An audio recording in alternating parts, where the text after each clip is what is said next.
அவருடைய வெடிபோல் யான் என் சுபாவமானே அவருடைய பதுமபாதம் அனுதினம் படிக்கின்றேன். அறிவோம். இந்த இனிய மாலை பொழுதிலே ஆர்ஷ வித்யாபீடத்தினுடைய முதுமலை இடையினை மையத்தினை துவக்குவதற்காக நாம் இங்கே கூடியிருக்கிறோம்.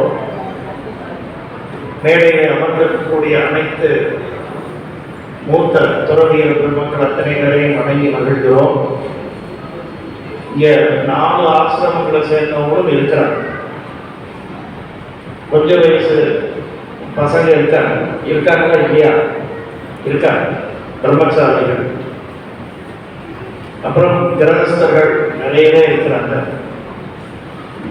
பிரம்மச்சாரிகள் படிச்சுட்டு இருக்க பிரம்மச்சாரிகள் வேதம் படிக்கிறவங்க இங்க இருக்காங்க.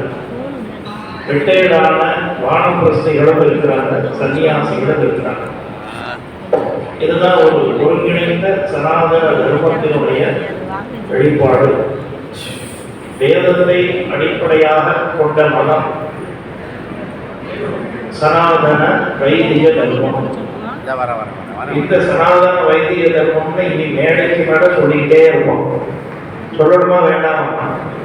எங்க ஒரு சத்தத்தை காணாம நல்ல சத்தமா சொல்லுங்க. சனாதன வைதிக தர்மம் சொல்லுங்க. எந்நேரமும் இந்த முழக்கம் இருந்து கொண்டே இருக்கணும். ஏன்னா அதுக்கு காரணம் சொல்ல வேண்டியது உங்களுக்கே புரிஞ்சிருக்கும் நினைக்கிறேன். இந்து மதம் சொல்றதை விட சனாதன வைதிக தர்மம்னு தைரியமா சொல்லணும், முழுமையா சொல்லணும், ஆனந்தமா சொல்லணும், பூரிப்போட சொல்லணும், நிறைவா சொல்லணும்.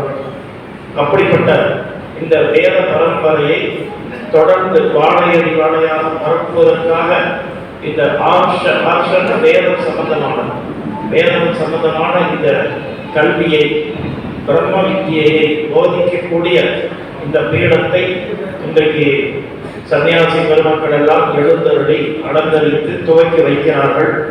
இன்னும் 1000 ஆண்டு காலத்திற்கு இந்த பகுதியில் இருக்கக்கூடிய அத்துணை மக்களுக்கும் அது எல்லா வகையிலும் பயன்பட்டு இந்த தர்மம் இனியும் வாழ்ந்து கொண்டு செல்ல வேண்டும். நம்முடைய அடுத்த தலைமுறையினர் நாம் படித்ததை விட வேதத்தை இன்னும் தெளிவாக படிக்க வேண்டும். இப்ப சொல்றாங்க, வெளிநாடுகள்ல குறிப்பா அமெரிக்கா போன்ற நாடுகளில் எல்லாம் வேத கல்வியை ஞாயிற்றுக்கிழமை விடுமுறை நாட்களில் குழந்தைகளுக்கு நல்ல ஊன்றி சொல்லி கொடுக்குறாங்க. இனி ஒரு காலம் வரப்போகுது, வேத பாடத்தை இங்கே படிக்க முடியாது, எங்க போய் படிக்கிறோம் வந்துடும். வெளிநாடுகளில் போய் படிக்கிற மாதிரி நிலைமை வரப்போகுது. அதுக்குள்ள நாம கொஞ்சம் எச்சரிக்கையா இருக்கு.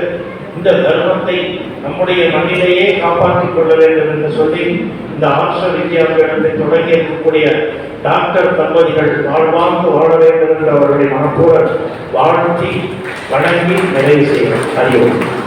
ஸ்ரீ குருமகா சன்னிதானம், அவிநாசி ஆதீனம், காமாட்சி தாஸ்